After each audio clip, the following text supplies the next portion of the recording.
So I've picked the jotter and I've ticked, yes, I have read the Bible today. I see the other list that, oh, I've not even done my exercise. Oh, I've not played the piano today. Oh, I've not taken water this morning. What does it do? Reminder. It acts as reminder.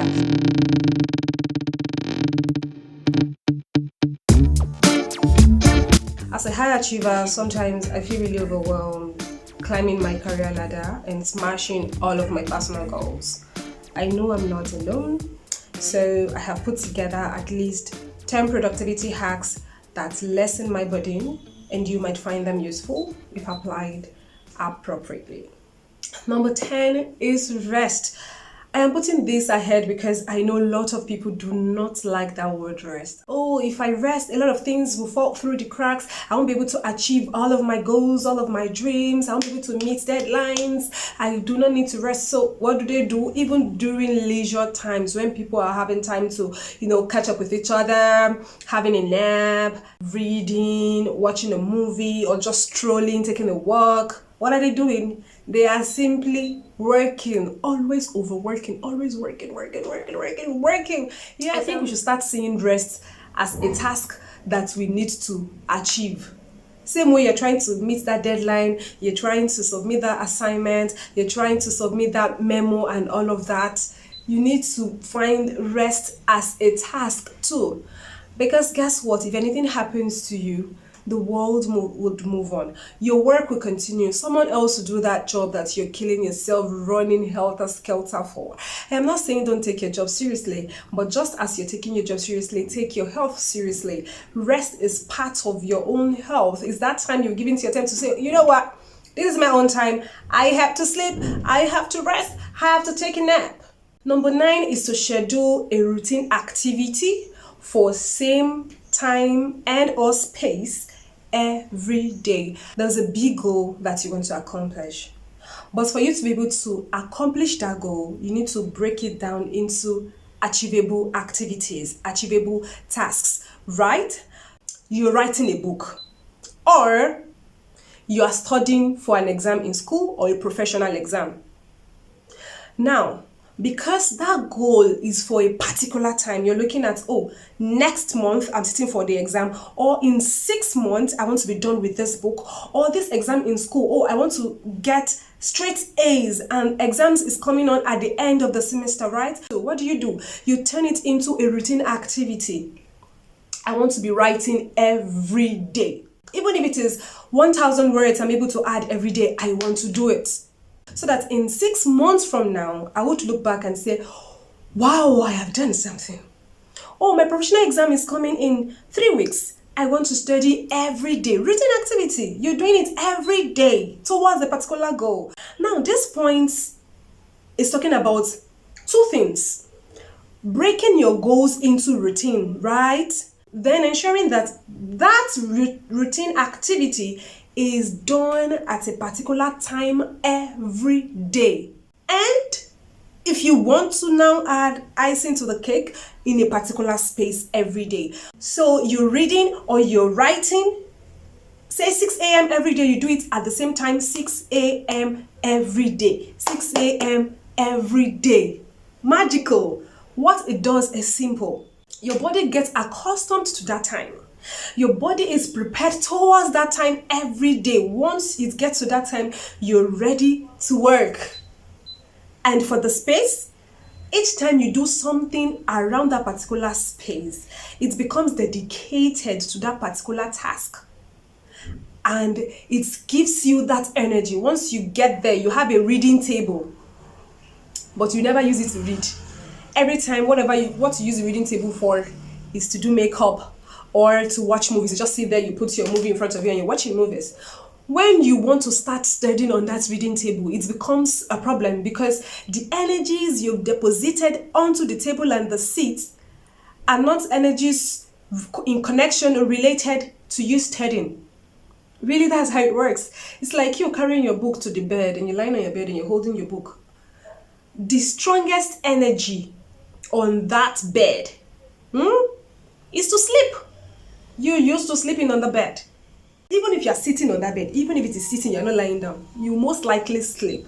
Compared to when you take your book, Take your laptop, whatever you're using, your materials, and you move to a space where you are used to studying. Number 8, which is directly connected to the last one we just did, is make a routine calendar to track your progress. Now, how does this work? You have routine activities. Now, sometimes some activities you've broken down into every day, Monday to Monday. There is no day that you don't have to do this. You do this particular activity every day. There are some activities you have to alternate.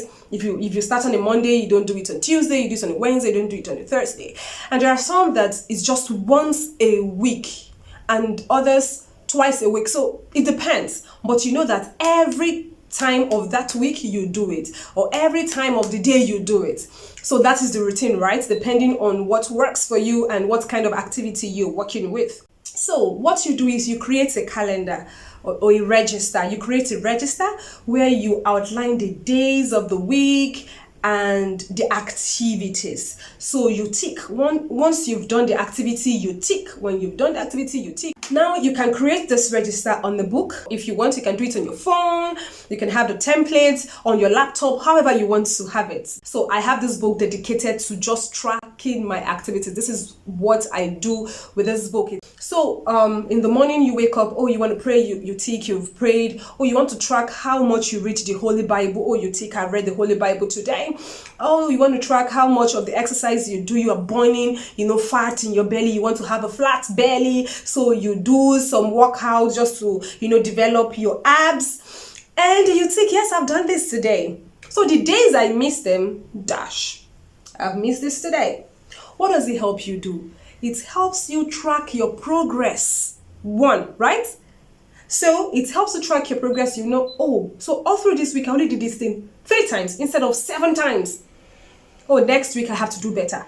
However, this register is not just about policing you. It's not about, so you've not done it. So you've been deceiving yourself. All through this week, you didn't even do it at all. It's not about policing you. This routine register, at least what it does for me primarily, is the reminder. So I've picked the jotter and I've ticked, yes, I have read the Bible today. I see the other list that, I've not even done my exercise. I've not played the piano today. I've not taken water this morning. What does it do? Reminder. It acts as reminder. So in as much as you want to track your progress at the end of the week, at the end of the month, to see how far you have come, it also helps, to remind you of the activities you are supposed to do. This particular one is designed for your discipline, your consistency, and your resilience. Number 7, fix an alarm for every hour. Yes, you heard me right. There is an alarm ringing, all through your day, your active hours. Anyways, I'll explain what I mean by that. So everyone around me, people who are very close to me, know that my phone rings every hour, starting from 5 a.m. 5 a.m. is the first buzz I get on my phone. And that's when it's saying many things. Get up, pray, read the Bible, do your exercise, drink your water, and all of the things I have said for my mornings. So between 5 to 7, I don't get any other alarms. The next one comes on by 7:30. And that 7:30 is to remind me, okay, Becca, you should be on your way right now. You should be on your way to work. If it is a work day, you should be on your way to work. This 7:30 is only for Mondays to Fridays when I actually go out to work. So it's basically telling me, Becca, if you're still at home at this point, you're wrong. So once my alarm comes on and I'm on the road already driving to work, I'll be happy like, oh yeah, I got it today, I'm there. But if I'm still at home, I feel, oh no, not today again. I'm still at home at 7:30. So that's what it does for me. Then it comes on again at 8 a.m. Then 9 a.m., 10, 11, 12, 1, 2, 3, 4, 5, 6. It goes off at 6. After 6, I don't receive any other alarm again. So what is the point of these hourly alarms? It does 2 things for me. One, it reminds me constantly that my day is running to an end. The day is coming to an end. Becca, do you have any more things you have to smash today? Have you done all of the things you've highlighted on your to-do? So, get at it. Check your to-do list. Have you smashed all the things you've highlighted that you're going to do today, especially your main focus for today? So it reminds me the day is running to an end. Secondly, it sort of tells me every hour, okay, Becca, cross check, cross check, cross check. Do you have anything you have to submit at this hour? Do you have a meeting you have to attend at this hour? You know, it does these major things for me, and I have come a long way with it, and I love it. Number 6, turn off your notifications or disable apps. This one helps to actually focus. You know, it's good that 2 to 3 hours or more than that, depending on the kind of work you do, you know, in a day, you actually focus. You don't do any other thing. You don't press a phone, you don't touch, you don't talk, you don't make calls, you don't do nothing. Just focus. You go through your settings depending on the kind of phone you use, and you just disable something you can enable back. You disable or you turn off your notification entirely. Your notification, you may want to leave the important ones on, like your Outlook if you use an Outlook, or your Gmail, where your important mails are coming in from. So this particular one is basically for those who cannot get their hands off their phones every time they're pressing the phones. Every time there's a notification they want to check, they're easily distracted. So what you want to do basically is to disable all of your distractions. Number 5, you want to group your apps. Actually, I haven't done this myself, but a friend did it and it felt interesting to me. I'm going to try it too, but I'll put it here. Maybe we should try it together, you know. So basically what you do is you categorize your apps. So you can name it, let's say social media, education, information, office, whatever. So in your social media, you have, of course, your social media apps, the Facebook, IG, Twitter, you know, all of those are there. Then your information, you have all the news app and your browser, you have it in there, right? Then for education, for instance, you have ebook reader, it goes into this category. Maybe you're even learning a language, you have Duolingo, you put it in there. Maybe you have another category called assistant. That one is where you have your Microsoft To Do, you have your Trello, you have all these apps that are helping you to manage your tasks and activities. You have all of them in this one. You will be able to track what folder, what category you visit often. You be the judge in this particular one. Yeah. Number 4 is for you to clean your space and decorate it. There is, how do I describe it? There is something good, something great. There is something awesome, really awesome, that fuels productivity. When you are in a clean, I'm not even talking about just normal sweep around, a very clean and arranged space. Why do you think all these multinationals would take their staff out of, you know, their normal office and take them to, in fact, sometimes they even take them out of the country and they will book the best hotels, you know, where everything is sparkling, you know, sweet. The frames on the wall, beautiful, the colors properly matching. It's because they know the power in clean, properly arranged and decorated space. Do this and thank me later, I tell you. Number 3, outsource or delegate. You know, there are sometimes you can't do everything by yourself. You can't do all of these things yourself. If you hold all of it to your chest and you say, yes, because I am powerful, just because I can do this thing, I want to do it, you're gonna break down. You will break down. And you don't want that to, you know, happen to you. So learn to outsource. And sometimes they're at work, delegate, give other people, you know, these things to do. If you hold everything to your chest, sometimes all of it will not even go well because you're trying to do so many things at the same time. So basically, tell someone else to do it, or pay for it to be done, or get a volunteer to do it, or simply say no. Sometimes we can help ourselves by just saying, oh, I'm so sorry, I really wish I could help you do this, but I'm sorry, I will be saying no this time. I will be saying no this time, with your chest, own it, and don't feel guilty after that. Some of us are so good, we love to help people. So when they give you something, oh, okay, don't worry, I'll get back to you tomorrow. Oh, thank you, I will revert shortly. That revert, you will not revert even in 1 week. You spoil your name of saying, that one, she will never really get to do it though. She's good though, but kind. She's not that truthful. She will tell you she will do something, she will not do it. Break that jinx today and learn to say no. Number 2, use apps. Use apps already designed for you to help lessen your burden and speed up your productivity. Use these apps. Sometimes I know many of us don't even know that such apps exist.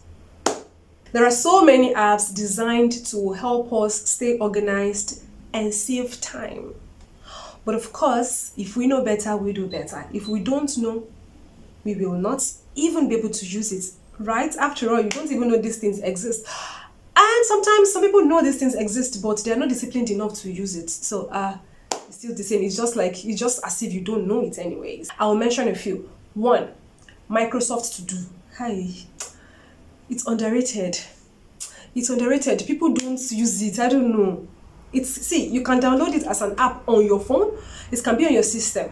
And the sweet thing about it is that once you add a task and then you connect the devices to a network, they sync automatically. You can add your friends, you can add your family members, you can add your colleagues at work, and you can actually assign. So you create a task, you assign to someone. It's just beautiful. I think you just go ahead, download. If you have not used it before, download and walk through, look at what you can do with it. Basically, I can't exhaust what you can do with Microsoft To Do on this video. So the Microsoft To Do helps you to manage your daily, weekly, monthly tasks for individuals and organizations. You should go ahead and check it out. Then there is one called Trello. That Trello is for content creation. So it could be for creators and maybe individuals really who want to just manage their content. So you want to post content and you need a place to keep it, arranged and all that. That interface is designed already to get you working. You should check it out. The next one is Canva. I think Canva is the most popular for those who design, and it's just, there are thousands, hundreds of thousands of templates that you do not even need to have, say, knowledge of design to go there. The sweet part of this also is that you can even design a presentation, like a video presentation, on that app.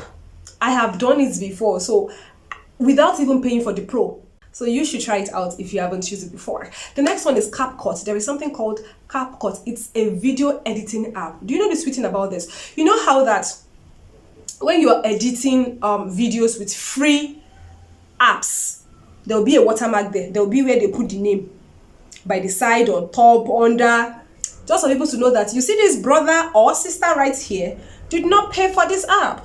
The sister does not have money. The sister is using this app for free. But you see CapCut, there's no such announcement. The watermark comes just at the end. If you wish to give them credit, which you should, at the end or maybe in your write-up, I think you should check it out. It's very, very, very awesome. Anyways, I know there are lots of apps. If you want me to do a standalone video just to talk about free apps that you can use for lots of things that will aid your workflow, do let me know in the comment section. I could just dedicate a whole video talking about that. So let's move to the next one. Number 1, learn to prioritize. Prioritize your tasks daily, weekly, monthly. It's very important that every day you say, this thing today, I must finish it. This is what I will do today. 1, 2, 3, I'm smashing them off today. All this week, I must do ABC. All this month, I must finish this book. Learn to prioritize and write it out on your phone, on your Microsoft To Do app, on a book, whatever. Ensure you pen it down. It's important that you actually write it down, prioritize and put it down. Learn to do that. It helps a lot. I once made a video about making time for what really matters every day. So I would drop the video here. Instead of me repeating myself, you need to watch this video. It is very, very important. All these 10 hacks actually work together if you look at it. You don't have to do all of it. Just pick 1, 2, 3, 3, 4, 5. Just pick them, do that together. And I know that by the time you put your mind to it, you will be able to achieve even greater things. Let me know what you think about these hacks. Have you been using them before? Are there other ones that you use that is working for you? Let us know in the comment section. My name is Becca. I film about development, personal and professional. Stay productive.